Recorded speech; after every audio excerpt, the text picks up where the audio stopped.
ఇటీవల కాలంలో భారీ బడ్జెట్ సినిమాలను నిరాశపరచడం, పెరుగుతున్న నిర్మాణ వ్యయం మరియు ప్రేక్షకులు ఓటీటీలకు అలవాటు పడటం వల్ల తెలుగు సినీ పరిశ్రమ తీవ్ర ఆర్థిక నష్టాలను చవిచూసింది. ఈ సంక్షోభం నుండి కోలుకోవడానికి నిర్మాతలు, ఎగ్జిబిటర్లు అమలు చేస్తున్న ప్రధాన ఆర్థిక పునరుద్ధరణ వ్యూహాలు తెలుసుకుందాం. 1.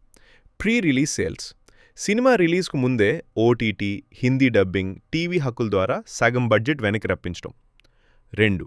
డిస్ట్రిబ్యూటర్లపై భారం. హక్కుల్లో ముందే అమ్మేసి థియేటర్లలో వచ్చే నష్టాల రిస్క్ను డిస్ట్రిబ్యూటర్లపై వేయడం. 3. ప్రాఫిట్ షేరింగ్ / లాభాల్లో వాటా. హీరోలు, డైరెక్టర్లు భారీగా రెమ్యునరేషన్ తీసుకోకుండా సినిమా లాభాల్లో వాటా తీసుకోవటం. 4. Pan India market.